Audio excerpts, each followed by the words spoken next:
नमस्कार दोस्तों, मैं हूं निखिल और आप देख रहे हैं नोशन हब। और इस वीडियो में हम देखेंगे सैमसंग गैलेक्सी M14 के most important tips and tricks. दोस्तों, सबसे पहले वीडियो को लाइक या डिसलाइक जरूर कीजिएगा, इससे हमारे चैनल को बहुत मदद होगी। अगर बाद में आपको वीडियो पसंद हुआ तो चैनल को लाइक कीजिए और चैनल को सब्सक्राइब कीजिए। हमें इस फोन में by default 3 button navigation bar मिलता है और अगर आप चाहो तो फुल स्क्रीन नेविगेशन जेस्चर्स भी इनेबल कर सकते हैं। नेविगेशन जेस्चर्स इनेबल करने के बाद अगर आपको होम स्क्रीन को जाना है तो स्क्रीन के बॉटम से ऊपर की तरफ स्वाइप कीजिए और आप होम स्क्रीन को जा सकते हैं। उसके बाद अगर आपको रीसेंट ऐप्स को जाना है तो नीचे की तरफ से स्वाइप और होल्ड कीजिए और आप रीसेंट टास्क को जा सकते हैं। उसके बाद अगर आपको एक स्टेप बैक लेना है तो लेफ्ट से या राइट से एक बार स्वाइप कीजिए। नेक्स्ट, अगर आपको गूगल असिस्टेंट को ट्रिगर करना है तो बॉटम लेफ्ट कॉर्नर या बॉटम राइट कॉर्नर से डायगनली स्वाइप कीजिए और गूगल असिस्टेंट ट्रिगर हो जाएगा। इसके अलावा आप बॉटम पे स्वाइप लेफ्ट या स्वाइप राइट भी कर सकते हैं। इस जेस्चर को यूज करके आप क्विकली एप्लीकेशंस के बिटवीन स्विच भी कर सकते हैं। नेक्स्ट हम देखेंगे split screen mode. Split screen mode ऐसा एक फीचर है जिससे आप 2 एप्लीकेशंस एक ही बार यूज कर सकते हैं। स्प्लिट स्क्रीन मोड यूज करने के 2 तरीके हैं। फर्स्ट मेथड, पहले आपको रीसेंट ऐप्स पेज को जाना पड़ेगा और उसके बाद जो भी एप्लीकेशन को आप स्प्लिट स्क्रीन मोड में ओपन करना चाहते हो उस एप्लीकेशन आइकॉन पे क्लिक कीजिए और क्लिक कीजिए स्प्लिट स्क्रीन। उसके बाद वो एप्लीकेशन स्प्लिट स्क्रीन मोड में ओपन हो जाएगा और सेकेंडरी एप्लीकेशन नीचे दिए गए लिस्ट से चूज कर सकते हैं। अगर आप चाहो तो होम स्क्रीन को भी जाके सेकेंडरी एप्लीकेशन चूज कर सकते हैं। स्प्लिट स्क्रीन मोड ओपन करने के बाद अगर आप चाहो तो इन विंडोज को रीसाइज कर सकते हैं, इन एप्लीकेशंस को चेंज भी कर सकते हैं। अगर आप चाहो तो इस कॉम्बिनेशन को सेव भी कर सकते हैं। नेक्स्ट, हमें इस फोन में पॉपअप व्यू में मिलेगा। पॉपअप व्यू की मदद से हम एप्लीकेशन को फ्लोटिंग विंडोज में ओपन कर सकते हैं। उसके लिए भी फिर से हमें रीसेंट ऐप्स पेज को जाना पड़ेगा। जिस एप्लीकेशन को आपको फ्लोटिंग विंडो में ओपन करना है उसके एप्लीकेशन आइकॉन पे क्लिक कीजिए। उसके बाद पॉपअप व्यू सिलेक्ट कीजिए।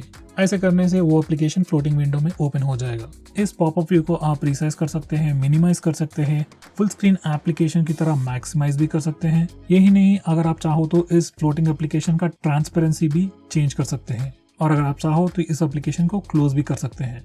दोस्तों, आपके फोन में जो भी एप्लीकेशंस है वो सभी एप्लीकेशंस स्प्लिट स्क्रीन मोड या पॉपअप व्यू सपोर्ट नहीं करते। बहुत सारे एप्लीकेशंस सपोर्ट करते हैं मगर कुछ एप्लीकेशंस ऐसे होते हैं जो अभी भी सपोर्ट नहीं करते। तो इसके लिए एक छोटा सा फिक्स है। उसके लिए हमें पहले डेवलपर ऑप्शंस को एनेबल करना पड़ेगा। उसके लिए सेटिंग्स को जाइए, उसके बाद अबाउट फोन, उसके बाद सॉफ्टवेयर इन्फॉर्मेशन सेलेक्ट कीजिए और बिल्ड नंबर पर 7 टाइम्स क्लिक कीजिए। उसके बाद डेवलपर ऑप्शंस इनेबल्ड हो जाएगा। तो पीछे से सेटिंग्स को जाइए और उसके बाद डेवलपर ऑप्शंस को ओपन कीजिए। नीचे की तरफ स्क्रॉल करके enable force activities to be resizable, इस टॉगल को एनेबल करके फोन को एक बार रिस्टार्ट करिए। उसके बाद आपके फोन में जो भी एप्लीकेशन है most of the application split screen mode को सपोर्ट करेगा।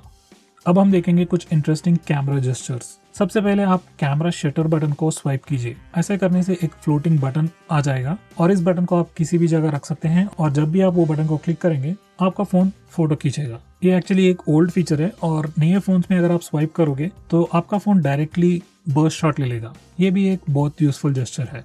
नेक्स्ट, अगर आप प्रीव्यू विंडो को स्वाइप अप या स्वाइप डाउन करोगे तो आप फ्रंट कैमरा और रेयर कैमरा के बिटवीन स्विच कर सकते हैं। ये भी एक इजी शॉर्टकट है। नेक्स्ट, अगर आप रेयर कैमरा प्रीव्यू स्क्रीन को पिंच इन और पिंच आउट करोगे तो डिफरेंट कैमरास के बिटवीन स्विच भी कर सकते हो। जैसे कि आप वाइड एंगल से मेन कैमरा से टेलीफोटो लेंस को भी स्विच कर सकते हो। नेक्स्ट, हमें इस फोन में पाम जेस्चर भी मिलता है। इस फीचर को एनेबल करने के बाद सिर्फ आपके फ्रंट कैमरा या रेयर कैमरा को सिर्फ पाम जेस्चर दिखाना है और आपका फोन 2 सेकंड के बाद फोटो खींच लेगा। ये पर्टिकुलर जेस्चर सेल्फीज लेने के लिए बहुत यूजफुल है। नेक्स्ट, हमें इस फोन में एज नोटिफिकेशंस भी मिलते हैं। किसी भी एंड्रॉइड फोन में अगर आपको नोटिफिकेशन आता है तो आपको हेड्स अप नोटिफिकेशन मिलेगा। इसके अलावा इस फोन में आपको एज नोटिफिकेशन भी मिलेगा जिससे फोन के एजेस पे एक लाइटिंग इफेक्ट भी मिलेगा। अगर आप चाहो तो इस लाइटिंग इफेक्ट को चेंज कर सकते हो, डिसेबल या इनेबल भी कर सकते हो और डिफरेंट स्टाइल्स के बिटवीन चूज भी कर सकते हो।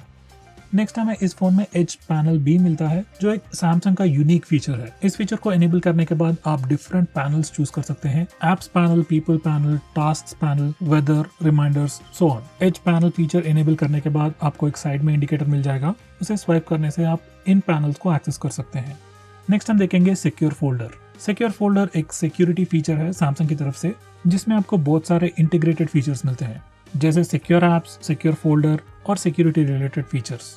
नेक्स्ट, अगर आपको इस फोन में स्क्रीनशॉट्स लेना हो तो सबसे आसान तरीका है बटन्स यूज करने का। आपको सिर्फ वॉल्यूम डाउन और पावर बटन दोनों को एक ही बार दबाना है और आपका फोन स्क्रीनशॉट ले लेगा। इसके अलावा आपको एक डेडिकेटेड टॉगल भी मिलेगा, तो आप डायरेक्टली नोटिफिकेशंस टॉगल्स को भी जाके स्क्रीनशॉट टॉगल को दबाइए और आपका फोन स्क्रीनशॉट ले लेगा।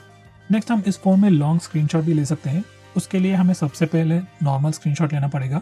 उसके लिए हम बटन यूज कर सकते हैं या तो जेस्चर यूज कर सकते हैं। स्क्रीनशॉट लेने के बाद हमें एक प्रीव्यू भी दिखेगा और प्रीव्यू के नीचे एक डाउन एरो बटन भी मिलेगा। वो बटन को क्लिक कीजिए और पेज स्क्रॉल होगा और आपको लॉन्ग स्क्रीनशॉट भी मिलेगा। अगर आपको और भी लॉन्ग स्क्रीनशॉट चाहिए तो वो बटन दबाते रहिए। नेक्स्ट हम देखेंगे ultra power saving mode. Normally सभी एंड्रॉइड फोन्स में बैटरी सेवर मोड होता है, मगर हमें सैमसंग फोन में अल्ट्रा पावर सेविंग मोड भी मिलता है। इस मोड को एनेबल करने के बाद सीपीयू प्रोसेसिंग पावर को कम कर देता है और जो भी चीजें आपके फोन में बैटरी खा जाते हैं वो सारे एप्लीकेशंस और सर्विसेज को किल कर देता है या तो फिर कम्प्लीटली स्टॉप कर देता है। और डार्क मोड भी एनेबल करता है और आपको कुछ ही एप्लीकेशंस का एक्सेस देता है। तो ऐसे करने से आपका फोन का स्टैंड बाय टाइम बहुत सारा बढ़ जाता है। लाइक 10% के बैटरी से आप आसानी से 4-5 घंटे भी चला सकते हैं। मैं यूसेज के बारे में नहीं बात कर रहा हूँ, स्टैंड बाय टाइम के बारे में बात कर रहा हूँ। तो इस तरह से स्टैंड बाय टाइम इंक्रीज कर सकते हैं। तो कभी भी आप बाहर हो, फोन में चार्जिंग नहीं है, फोन ऑन रहना बहुत जरूरी है, तो ऐसे सिचुएशन में आप ultra power saving mode enable कर सकते हैं।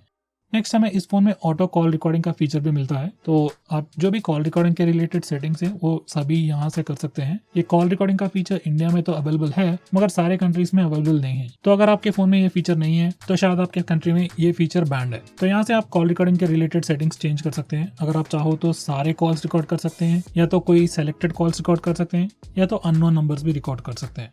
नेक्स्ट मैं आपको दिखाऊंगा कैसे आप डिफॉल्ट एप्लीकेशंस को चेंज कर सकते हैं। तो इसके लिए पहले हमें सेटिंग्स को जाना पड़ेगा और डिफॉल्ट ऐप सेक्शंस में जाना पड़ेगा। यहाँ से आप default browser, default SMS application, default video player ये सब चेंज कर सकते हैं। नेक्स्ट अगर आप बैटरी के परसेंटेज स्टेटस बार पे दिखाना चाहते हो तो आप ऐसे कर सकते हैं। नेक्स्ट हम इस फोन में फ्लैशलाइट की इंटेंसिटी भी चेंज कर सकते हैं। उसके लिए हमें नोटिफिकेशन टॉगल्स को जाना पड़ेगा और फ्लैशलाइट का जो भी टॉगल है उसके नाम पे क्लिक कीजिए और आपको एडिशनल सेटिंग्स मिलेगा। यहाँ से आप फ्लैश का इंटेंसिटी चेंज कर सकते हैं। नेक्स्ट हमें इस फोन में क्विक सेटिंग्स भी मिलते हैं। नॉर्मली कोई भी एंड्रॉइड फोन ले लो, जो भी नोटिफिकेशन टॉगल्स होते हैं वो सिर्फ टॉगल्स ही होते हैं, जैसे कि आप सिर्फ क्लिक कर सकते हैं। मगर इस फोन में आप टॉगल के नाम पे क्लिक करने से आपको एडिशनल ऑप्शंस भी मिलते हैं। जैसे कि आप वाईफाई पे क्लिक करो तो वाईफाई के नाम दिखते हैं, ब्लूटूथ पे क्लिक करो तो ब्लूटूथ डिवाइसेस के नाम दिखते हैं, जैसे कि टॉर्च पे क्लिक करो तो टॉर्च की इंटेंसिटी की सेटिंग्स मिलते हैं। तो ये फिर से एक सैमसंग के यूनिक फीचर है। नेक्स्ट हम देखेंगे स्क्रीन जेस्चर्स। पहले नोटिफिकेशन जेस्चर्स देखेंगे। अगर आप सिंगल फिंगर से स्वाइप डाउन करोगे तो आपको नोटिफिकेशंस दिखेंगे, और अगर आप 2 फिंगर्स के साथ स्वाइप करोगे तो आपको डायरेक्टली नोटिफिकेशन टॉगल्स मिलेंगे। हमें होम स्क्रीन पे भी कुछ जेस्चर्स मिलेंगे। आप होम स्क्रीन पे अगर स्वाइप अप या स्वाइप डाउन करोगे तो by default app door open हो जाएगा। अगर आप चाहो तो होम स्क्रीन सेटिंग्स को जाके इस सेटिंग्स को इनेबल कर सकते हैं। उसके बाद जब भी आप स्वाइप डाउन जेस्चर करोगे तो नोटिफिकेशन ड्रॉअर नीचे आ जाएगा। अगर आप एप्लीकेशंस को हाइड करना चाहते हो तो उसके लिए आपको होम स्क्रीन सेटिंग्स को आना पड़ेगा। यहाँ से एप्लीकेशंस को हाइड कर सकते हैं। अगर आपको अनहाइड करना है फिर से आपको यहीं पे आना पड़ेगा। अगर आपको इन हिडन एप्लीकेशंस को ओपन करना है तो फिर से आपको होम स्क्रीन सेटिंग्स को ही आना पड़ेगा। बाय द वे, यहाँ पे हिडन एप्लीकेशंस के लिए कोई पासवर्ड प्रोटेक्शन नहीं है। अगर आपको प्राइवेसी और सिक्योरिटी चाहिए तो आपको सिक्योर फोल्डर यूज करना पड़ेगा। नेक्स्ट हम देखेंगे डायनामिक लॉक स्क्रीन वॉलपेपर या वॉलपेपर सर्विसेज। बाय डिफॉल्ट सारे सैमसंग फोन्स में लॉक स्क्रीन के लिए वॉलपेपर सर्विसेज या डायनामिक लॉक स्क्रीन वॉलपेपर का फीचर जो है वो इनेबल्ड रहता है। इससे क्या होता है कि आप लॉक स्क्रीन में जाके कभी भी लेफ्ट या राइट स्वाइप करोगे तो आपको डिफरेंट वॉलपेपर्स मिलेंगे। कुछ लोगों को ये फीचर पसंद है और कुछ लोगों को पसंद नहीं है। अगर आपको पसंद नहीं है तो आप यहाँ से इस फीचर को डिसेबल कर सकते हैं। अगर आपको ये लॉक स्क्रीन के वॉलपेपर्स पसंद है तो आप यहाँ से इस फीचर को ट्विक कर सकते हैं ताकि आपको आपके चुने हुए वॉलपेपर्स को ही डिस्प्ले कर सकते हैं। जैसे कुछ ही कैटेगरीज को भी सिलेक्ट कर सकते हैं। नेक्स्ट हमें इस फोन में स्वाइप टू कॉल और मैसेज का जेस्चर भी मिलता है, जो सैमसंग फोन्स का यूनिक फीचर है। ये फीचर को एनेबल करने के बाद डायरेक्टली कॉन्टैक्ट्स पे आप राइट को स्वाइप करके उस कॉन्टैक्ट को कॉल कर सकते हैं, या तो फिर लेफ्ट को स्वाइप करके डायरेक्टली SMS मैसेज भेज सकते हैं। तो दोस्तों ये रहे इस फोन के most important tips and tricks. अगर मैंने कोई इंपॉर्टेंट फीचर भूल गया तो कमेंट करके जरूर बताइएगा। और अगर आपको ये वीडियो पसंद आया तो लाइक कीजिएगा, इस वीडियो को शेयर कीजिएगा और प्लीज हमारे चैनल को सब्सक्राइब भी कीजिएगा। अगर आपको वीडियो पसंद नहीं आया तो डेफिनेटली डिसलाइक कीजिएगा। So friends, that's it for this video. See you next time.